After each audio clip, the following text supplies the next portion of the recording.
नमस्कार, मैं हूं राजेंद्र देव और आप देख रहे हैं अपना फेवरेट शो राजनीति। बगैर वक्त गंवाए आज हम सीधे मुद्दे पर आएंगे और मुद्दा है प्रवासी मजदूर।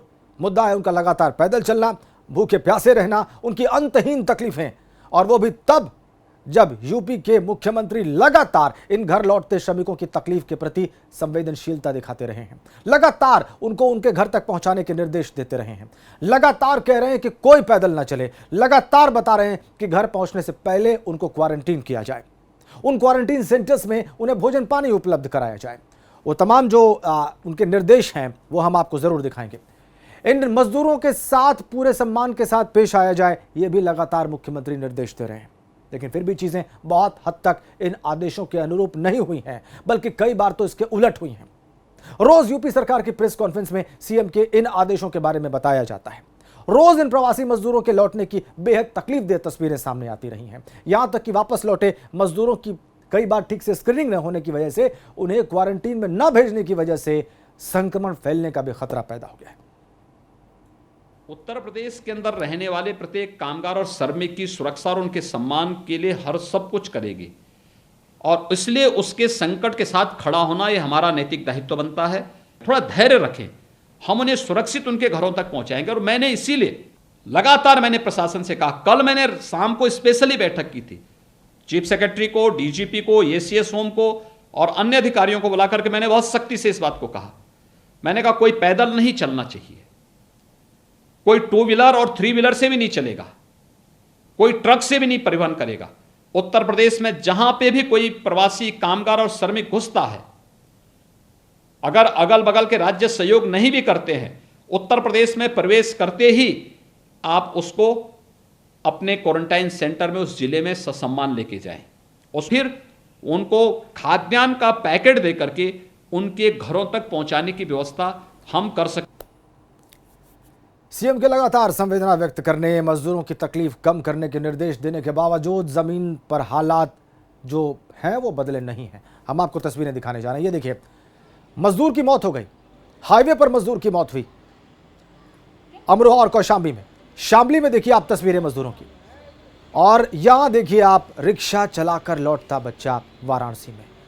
इतने बुरे हाल हैं इन तमाम निर्देशों के बाद भी, सरकार के रोज बोलने के बाद भी, मुख्यमंत्री के रोज बोलने के बाद भी, और इन्हीं को देखकर इलाहाबाद हाईकोर्ट के भी कुछ निर्देश सामने आए हैं। हाईकोर्ट भी तड़पा है। ये देखिए आप, दूसरे राज्यों से आ रही भीड़ पर हाईकोर्ट का फैसला आया है। हाईकोर्ट ने कहा है कि 400 लोगों पर एक अधिकारी नियुक्त करें। इसके अलावा रिकॉर्ड तैयार कर उनकी मॉनिटरिंग हो। और हम आपको बताते हैं, दूसरे राज्यों से आ रही भीड़ पर हाईकोर्ट का फैसला।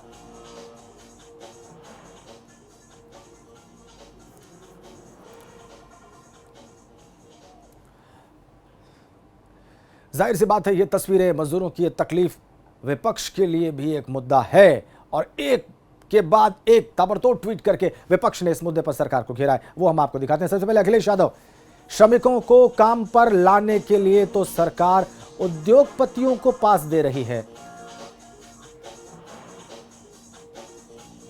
प्रियंका गांधी कहिए, थके हुए कदमों से ये किसका भविष्य खींचा जा रहा है? यूपी रोडवेज की 20,000 बसें किस दिन के लिए हैं? मायावती क्या कह रही है भी देख लीजिए आप। देश की सड़कों पर घर वापसी करते लुटे लाचार लाखों प्रवासी मजदूर व उनके बिलखते परिवारों की भूख का मुद्दा उन्होंने उठाया है। इन तमाम हमलों पर विपक्ष के मुख्यमंत्री योगी आदित्यनाथ ने आज अपनी बात कही। जिसने अच्छा किया नहीं, अच्छा सोचा नहीं, उनसे अच्छे बोलने की उम्मीद आप कैसे कर सकते हैं? एक नकारात्मक सोच हमेशा नकारात्मक ही बोलता है।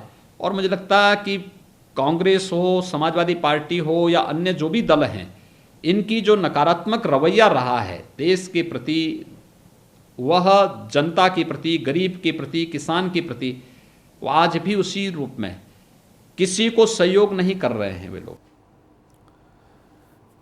और इसी मुद्दे पर आज हमारे साथ चर्चा के लिए जुड़ रहे हैं भाजपा प्रवक्ता मनोज मिश्रा, कांग्रेस एमएलसी दीपक सिंह, सामाजिक कार्यकर्ता प्रियंका गुप्ता और मजदूर नेता आशीष मित्तल। आप सभी का बहुत स्वागत। आज एबीपी गंगा पर हमारी चर्चा में राजनीति में मैं सबसे पहले भारतीय जनता पार्टी के प्रवक्ता के पास जाऊंगा। मनोज मिश्रा जी इस वक्त हमारे साथ हैं। मिश्रा जी, स्वागत एक बार फिर से आपका एबीपी गंगा में और राजनीति में। ये जो तस्वीर है मजदूरों की, मुख्यमंत्री जी के लगातार निर्देश के बाद भी रोज रोज मुख्यमंत्री निर्देश देते हैं टीम 11 में अफसरों को। रोज हम देखते हैं प्रेस कॉन्फ्रेंस में अवनीश अवस्थी जी आके बताते हैं कि मुख्यमंत्री जी ने निर्देश दिए हैं कि कोई पैदल ना चले, कोई भूखा ना रहे, सबकी व्यवस्था हो, सबको शेल्टर होम्स में रखा जाए। आज भी उन्होंने निर्देश दिए हैं, उसके बाद भी तस्वीर बदली नहीं है साहब। तो ये किसकी गलती मानते हैं, कौन जिम्मेदार है? आप अपने राय, अपने विचार पहले व्यक्त करिए। देखिए राजेंद्र जी, जिम्मेदार कोई नहीं है।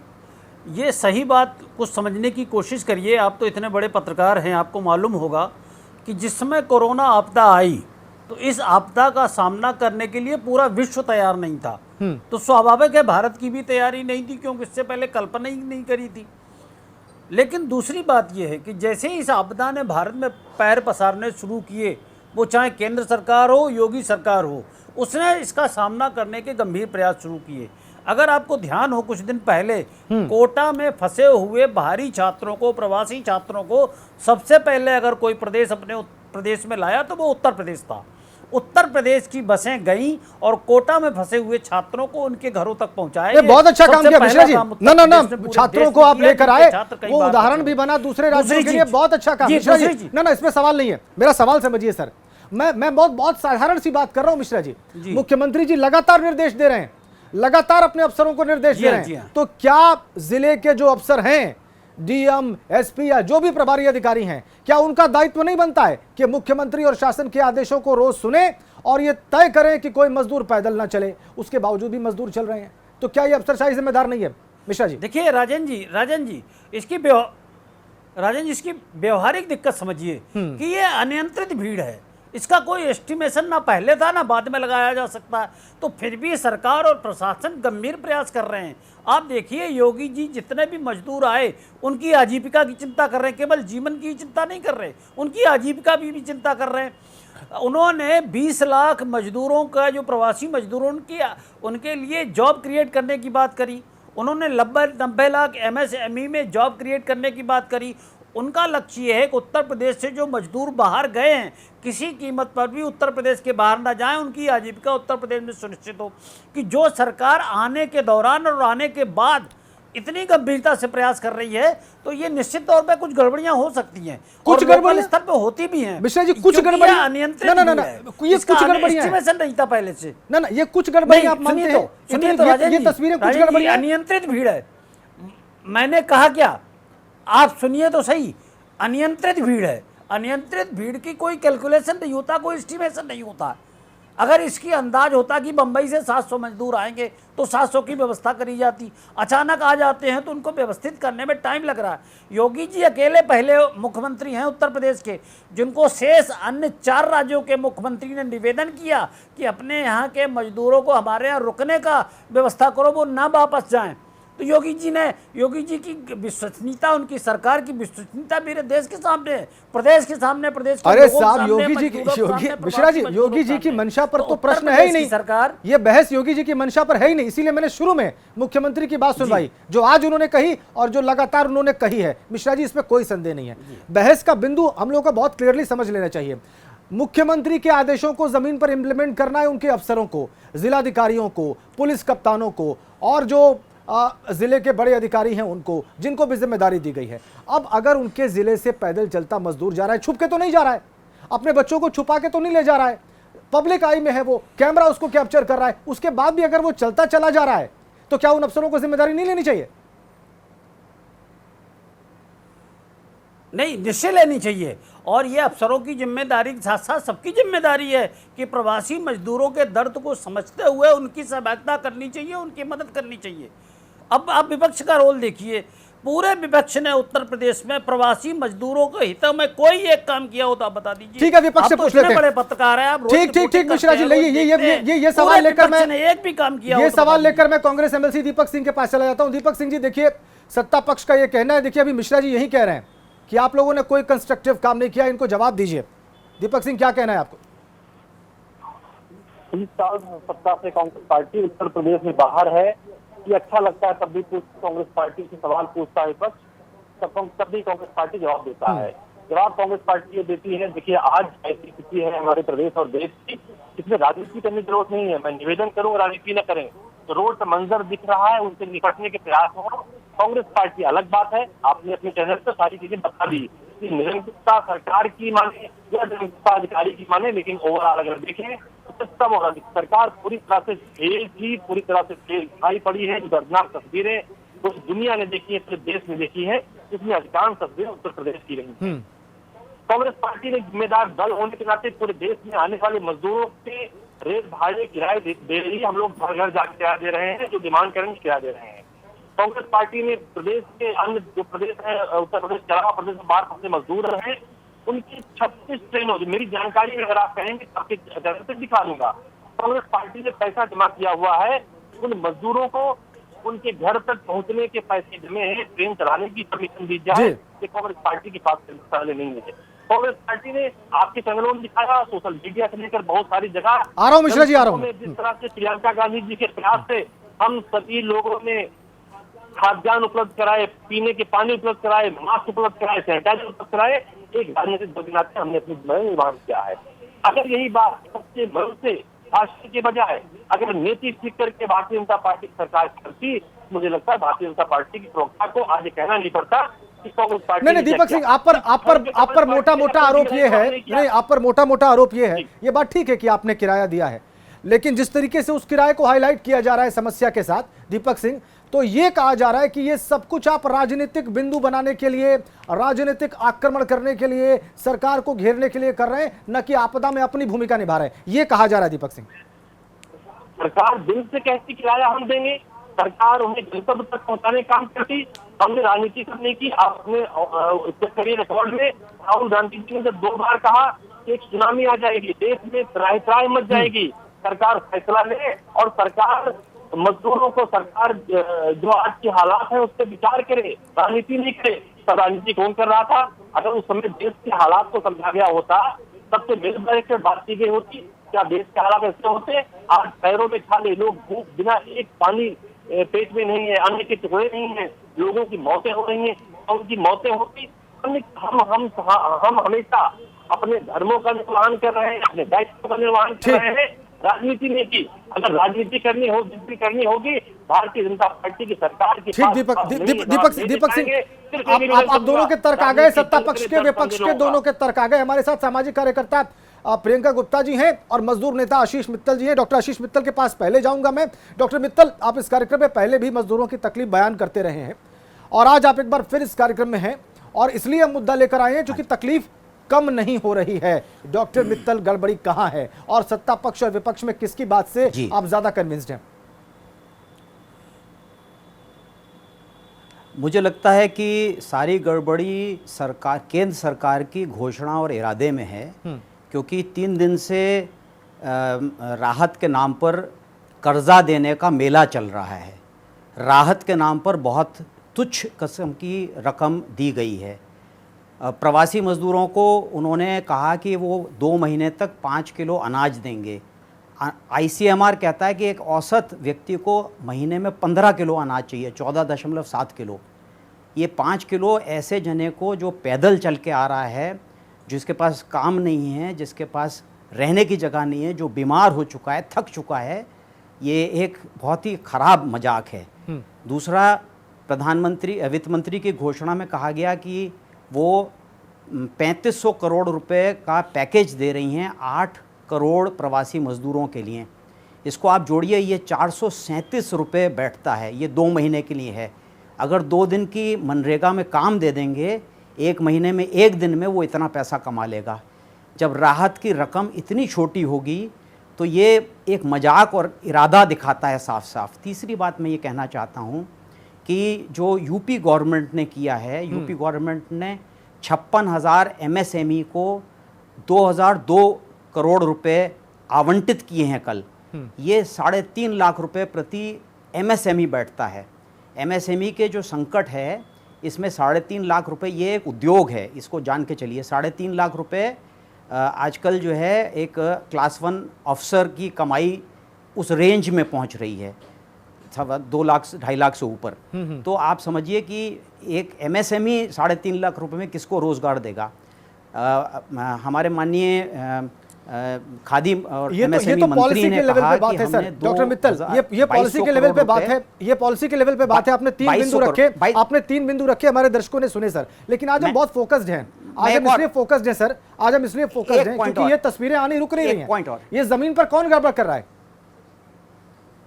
एक पॉइंट और, एक छोटा पॉइंट और, ये वो पार्टी है और वो सरकार है जो करोड़ों लोगों को कांवड़ियों के सेवा के रूप में, पैदल चलने वालों की सेवा करना जानती है। अच्छा नहीं लग रहा है इनके मुंह से सुनकर कि हमें पता नहीं है, बहुत बुरा लग रहा है, रोना आता है। तो कौन जिम्मेदार है, अफसर या पॉलिसी मेकर्स? डॉक्टर मित्तल, जिम्मेदार पॉलिसी मेकर जिम्मेदार हैं, पॉलिसी मेकर जिम्मेदार हैं। ये देना नहीं चाहते हैं, ये केवल राहत कर्जा देना चाहते हैं और कुछ नहीं देना चाहते। उत्तर देंगे, आपके तमाम प्रश्नों का उत्तर देंगे मनोज मिश्रा, लेकिन प्रियंका गुप्ता हमारे साथ सामाजिक कार्यकर्ता।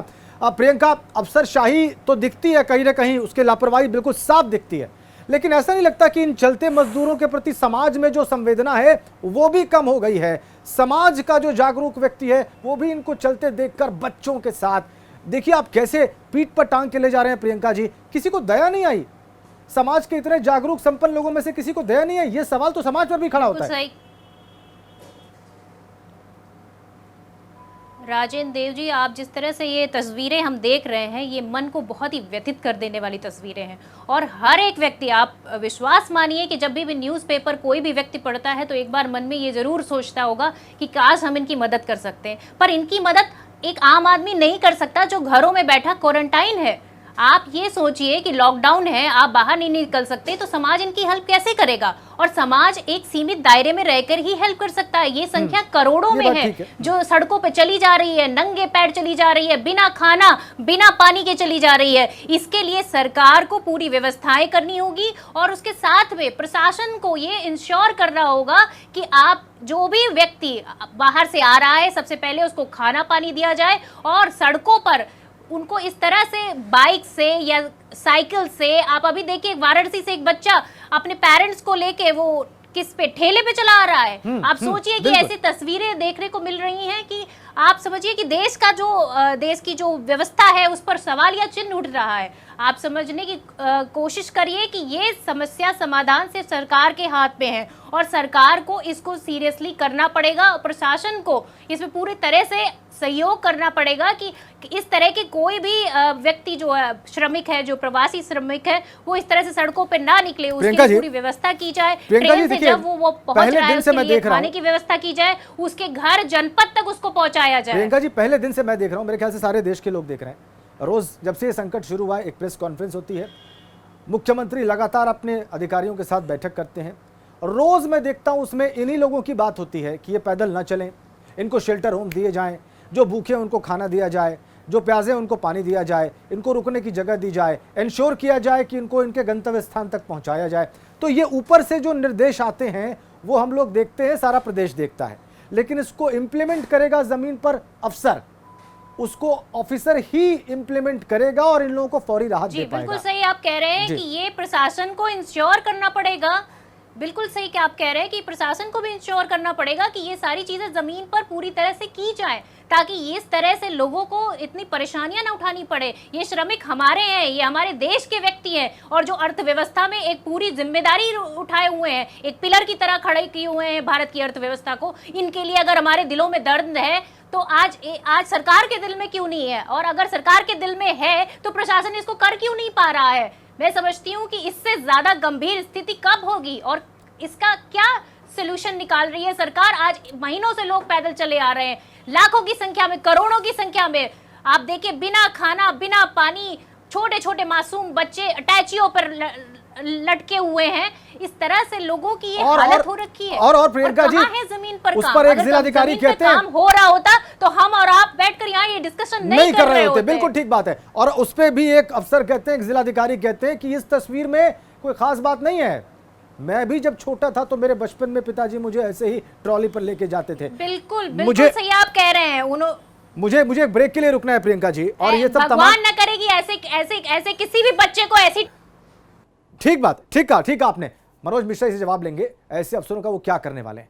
वक्त ब्रेक का है, लेकिन आपको याद दिला दें अपने वीकेंड स्पेशल शो के बारे में। उत्तर प्रदेश ब्यूरो चीफ वीरेश पांडे के साथ माहौल क्या है में कल रात 8 बजे देखिए कोरोना वॉरियर्स के दिल छू लेने वाली कवरेज। विचार थे आपने देखे। मनोज मिश्रा बीजेपी के प्रवक्ता भी हैं, बड़े नेता हैं, हमारे साथ जुड़े हुए हैं। मिश्रा जी देखिए, तमाम राय आपने सुन ली। दीपक सिंह जी ने क्या कहा, विपक्ष की आवाज थी। प्रियंका जी ने क्या कहा, समाज की आवाज थी। डॉक्टर मित्तल ने क्या कहा, वो मजदूरों की तकलीफ थी।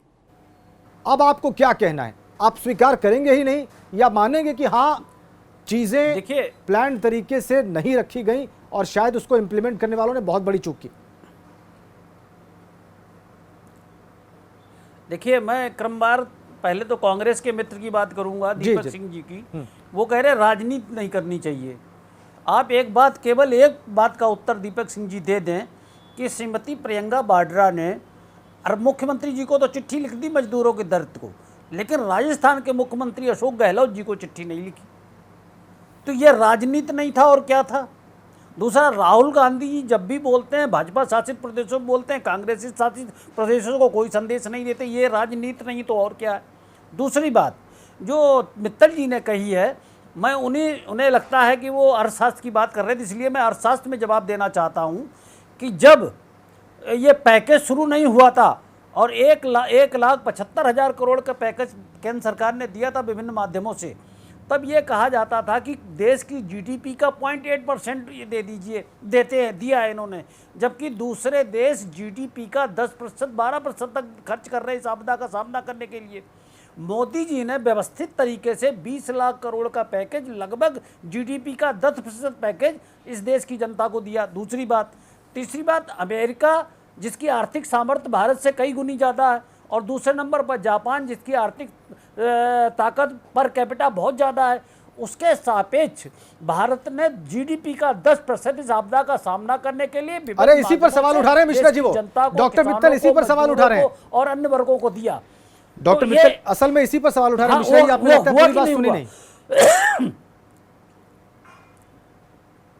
नहीं, मित्तल साहब की बातें की जवाब दे रहा हूं मैं। उन्हें ये कहना चाह रहा हूं कि आप कोई भी व्यवस्था करो उसमें छिद्र निकालना। बोलिए, बताएं मित्तल जी। मित्तल साहब जल्दी से रिस्पॉन्ड करिए। मित्तल दुनिया साहब, में कोई देश नहीं है, दुनिया में और कोई दूसरा देश नहीं है जो उधार बांटने को राहत पैकेज बोले। केवल भारत है। भारत सरकार ने करीब करीब 14 लाख करोड़ रुपए के राहत पैकेज की घोषणा कर दी है, जिसमें से 8 लाख करोड़ रुपए तो आरबीआई की मॉनेटरी ईजिंग पॉलिसी है। आपने क्लेरिफाई कर दिया डॉक्टर मित्तल। अब मिश्रा जी आपने पूरी बात सुन ली। मेरे मूल सवाल पर आ जाइए सर। अफसरशाही का पेच आप कब कसेंगे? दूसरा बात, मेरे पास चूंकि टाइम नहीं है मनोज मिश्रा जी, अफसरशाही का पेच कब कसेंगे? शायद दीपक सिंह भी आपको रिस्पॉन्ड करना चाहें। दीपक सिंह जी एक बात आप कह लीजिए का जवाब दे दें जी। मित्तल जी की एक दीपक सिंह को जरा सुन लीजिए, क्योंकि आपने दीपक सिंह को भी चार्ज किया, कुछ कहना चाह रहे हैं। एक बात का जवाब दे दें केवल कि मित्तल जी कह रहे हैं कि पूरे दुनिया में किसी देश ने ऐसा नहीं किया। आप बताइए, अमेरिका ने जो अपनी जीडीपी का 12% दिया तो क्या वैसे ही बांट दिया है? क्या अन्य चीजों पर खर्च नहीं किया, अन्य साधन नहीं उपलब्ध कराए? 4-4 हजार डॉलर हर वर्कर के खाते में पहुंच गया। उनकी आर्थिक महीने के हिसाब से 4-4 हजार डॉलर हर वर्कर के खाते में पहुंच भारत की आर्थिकी और अमेरिका की आर्थिकी, जापान की आर्थिकी में अंतर है। दोनों देशों की अच्छा, ठीक अंतर है। आप ये बहुत बड़े पॉलिसी लेवल पे आप लोग चर्चा लेके चले गए। दीपक सिंह एक बात, एक सवाल का मुझे उत्तर दिए दीपक सिंह, आप अफसरशाही का दोष मानते हैं कि नहीं मानते हैं इस सारे प्रकरण में? देखिए, अफसरशाही का दोष भी मानता हूँ, सरकार का दोष मानता हूँ, दोनों की ज्वाइंट जिम्मेदारी है। जो मजदूर बन रहे हैं, हमारे एक्ट में मुख्यमंत्री जी ने सभी कहा था, जिस जनपद में किसी आदमी की भूख से मौत होगी वहां के कलेक्टर पर कार्रवाई होगी। आज बात देखिए किस तरह से अफसरशाही मुख्यमंत्री उसके कहने पर चल रहे हैं। एक भी ऐसा काम नहीं है। आज गाँव में लोगों को क्वारंटाइन नहीं किया जा रहा है। आप जाके देखिए सड़कों पर जिस तरह से नंगे भूखे लोग, भूखे प्यासे लोग, एक ट्रक में 25-25 लोग बैठ कर जा रहे हैं। वो अपने आप में मुख्यमंत्री दोनों को जिम्मेदार मानते हैं। एक लास्ट कमेंट, ये पेच आप कैसे कसने जा रहे हैं ताकि ऐसी तस्वीर ना आए? Deepak Singh registered, noted. हाँ मिश्रा जी, एक लाइन, कैसे ये कम होगा, कैसे खत्म होगा, ये तस्वीर आनी कब बंद होगी? देखिए लगातार प्रयास हो रहा है और निश्चित बंद होगी, आप ये विश्वास मानिए। ठीक है, कि ईश्वर ऐसा करे, मुख्यमंत्री ईश्वर पहली करे बार आपके उत्तर प्रयास, प्रदेश को मिला है जो दिन रात मजदूरों की ईश्वर करे ये प्रयास सफल हो, हितों की बात कर रहा है, ईश्वर करे ये प्रवासी प्रयास मजदूरों सफल हो। की मिश्रा बात जी कर रहा है। हम शुभकामना दे सकते हैं, मदद कर सकते हैं। बहुत बहुत धन्यवाद आप सबका। मिश्रा जी, दीपक सिंह, प्रियंका गुप्ता जी और डॉक्टर मित्तल इस चर्चा का हिस्सा बनने के लिए। राजनीति के इस अंक में फिलहाल इतना ही, लेकिन आपको याद दिला दें अपने वीकेंड स्पेशल शो के बारे में। उत्तर प्रदेश ब्यूरो चीफ वीरेश पांडे के साथ माहौल क्या है में